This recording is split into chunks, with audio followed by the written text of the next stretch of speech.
म जन्मेको धेरै भएको जस्तो लाग्छ। समय एकदमै छिटो आफ्नै निरन्तर गतिमा बगिरहेको जस्तो लाग्छ।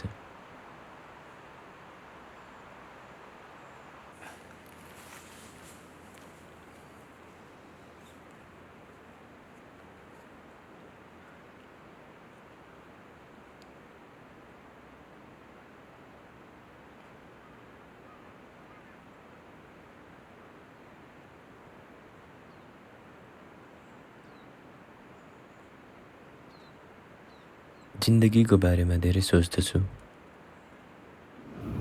कहिले पैसा, कहिले घर, कहिले पढाइ, कहिले माया त कहिले के। एकदमै अनौठो लाग्छ। यो सबै कुराहरू एकसाथ वज्रपात जसरी अहिले टाउकोमा बज्रिएको छ। म सोच्दछु बाल्यकालको बारेमा। सम्झिन्छु ती गल्लीहरू, ती साना पसलहरू, सानो खुला मैदान जहाँ भकुण्डो खेलिन्थ्यो। तर भकुण्डो कम, ढुङ्गा र माटोको डिस्को बढी हानिन्थ्यो। घाउ त कति कति।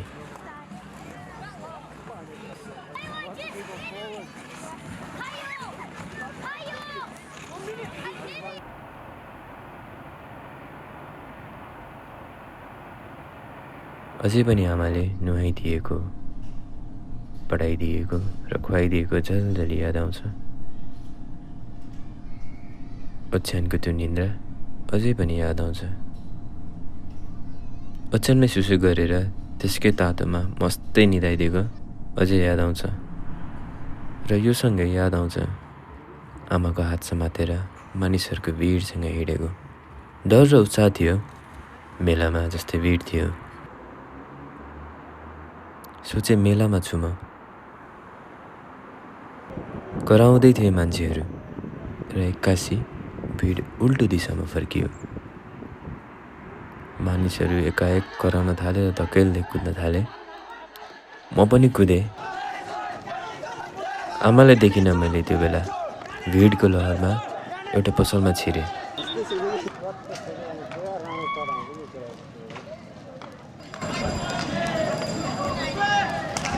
सटर बन्द भयो, तर त्यहाँ एकदम सेतो बाक्लो धुवा हुन थाल्यो।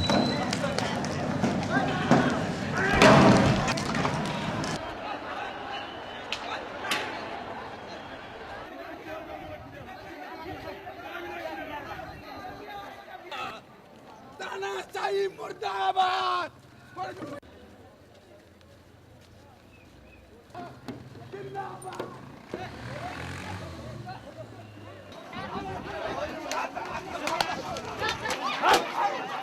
एकैछिनमा आँखा, नाक, मुख सबै पोलिरहेको थियो। पिरो भयो। आँखाबाट आँसु र नाकबाट सिगान बग्न थाल्यो।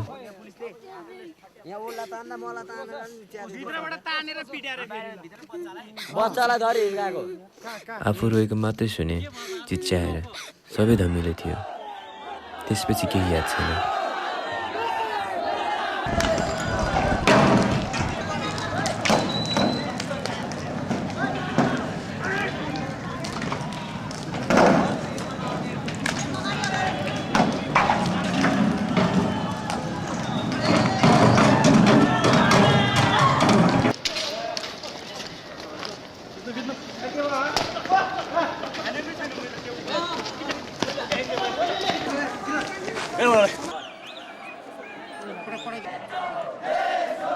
बस याद छ फुटेका घरका सिसाहरू, रोडमा छरिएका ढुङ्गाहरू र बगेको पेट्रोल र त्यसको गन्ध।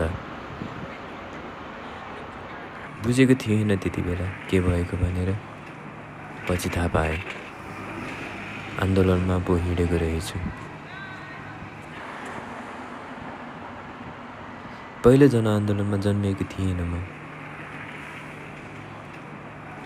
त्यसै बेला नै जनताले पोलिटिकल फ्रिडम र राज संस्थाको दमन र भ्रष्टाचारको आवाज उठाएका थिए। पञ्चायतको खारेज मागे। सजिलो कहाँ थियो र। बस करिब 50 जनाको ज्यान जाँदा राजाले देशको हात जनतामा थमाइदिए।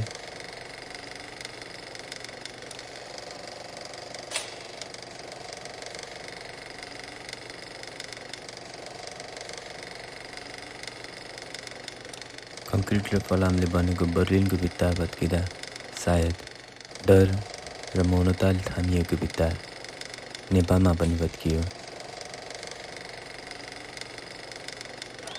त्यसबेला पसलभित्र चिच्चाएर रुँदा सायद लाखौँ मानिसहरूको स्वरसँग मेरो आवाज पनि मिसिएको थियो।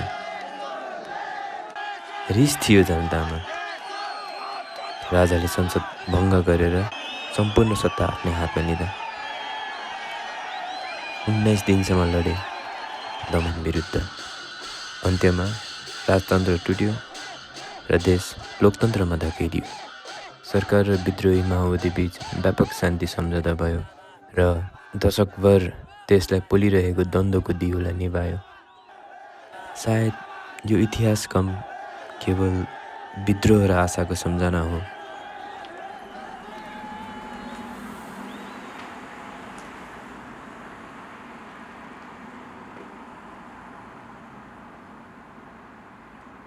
There is not a single gentleman in this country who can match his intelligence, his vision, and his patriotic feelings as far as Nepal is concerned.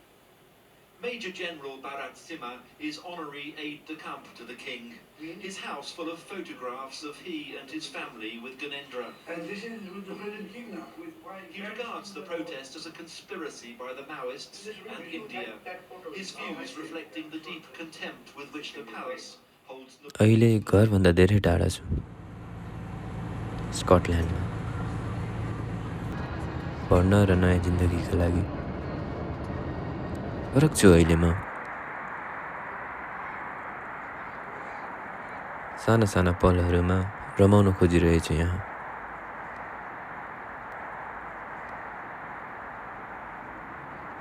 कहिले नदेखेको मानिसहरूको बीचमा एक्लो छु यहाँ।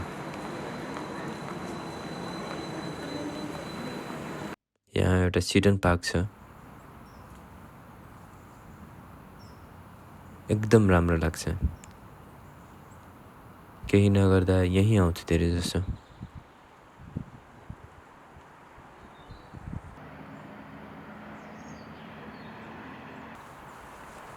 यही पार्कमा बस्दा दोस्तोयेव्स्कीको रास्कलनिकोभ याद आउँछ मलाई। रास्कलनिकोभ सधैँ मेरै साथी भनौँ या मेरो ऐनाको रिफ्लेक्सन जस्तो लाग्छ। उ जस्तै म पनि ठुलो सहरमा हराइरहेको छु। यहाँका गल्लीहरूमा नयाँ संस्कृतिमा र नयाँ जिन्दगीको दबावमा थिचिएको छु।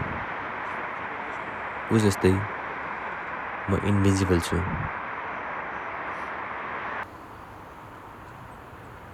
काममा रिजेक्ट हुँदा, कहिलेकाहीँ सटल रेसिजम बोक्दा म उसको सङ्घर्षहरू बुझ्दछु। हतार छ, थकान छ यहाँ।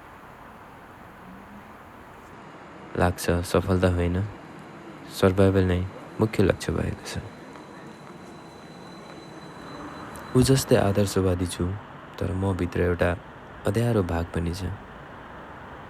दोस्तोयेव्स्कीले भने जस्तै सायद सफरिङ नै आत्मज्ञानको बाटो होला।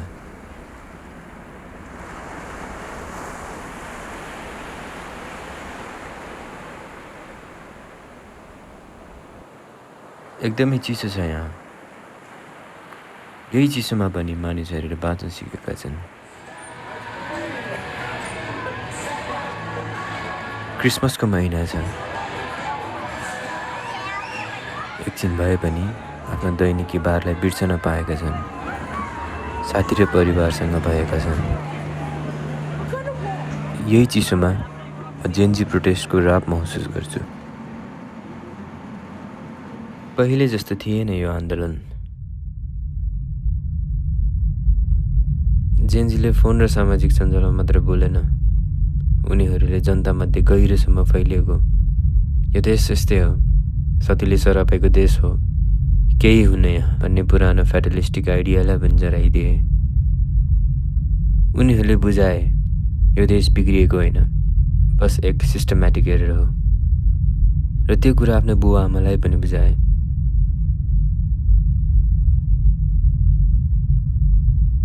उनीहरूले ठुलो स्वरले भने, मानिसको भविष्य नियति होइन, निर्णय हो।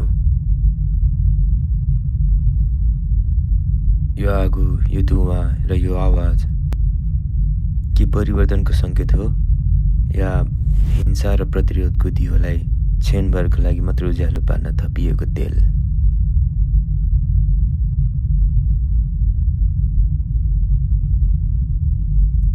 जेन्जीको आवाजले देश हल्लियो, तर मनभित्र अर्को प्रश्न उठ्छ। स्वतन्त्रता माग्ने हामी के त्यसको जिम्मेवारी भोग्न तयार छौँ? 17 को शब्द सम्झिन्छु।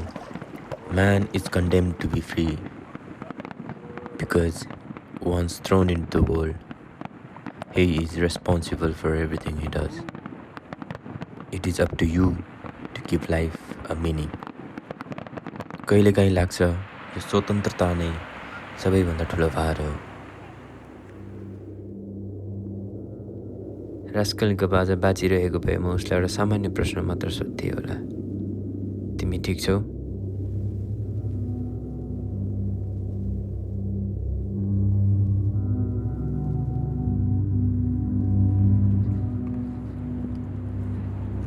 म उसलाई एउटा कविताको हरफ सुनाउँथेँ होला, बुपी शेरचनले लेखेको। चियाको किटलीबाट एउटा सूर्य हुँदा आउँछ, सधैँ रक्सीको रित्तो गिलासमा एउटा सूर्य अस्त आउँछ। घुमिरहेकै छ म बसेको पृथ्वी पूर्ववत, फगत म अपरिचित छु वरिपरिका परिवर्तनहरूदेखि, दृश्यहरूदेखि, रमाइलोदेखि, प्रदर्शनीको घुम्ने मेचमाथि करुले बसेको अन्ध जस्तै।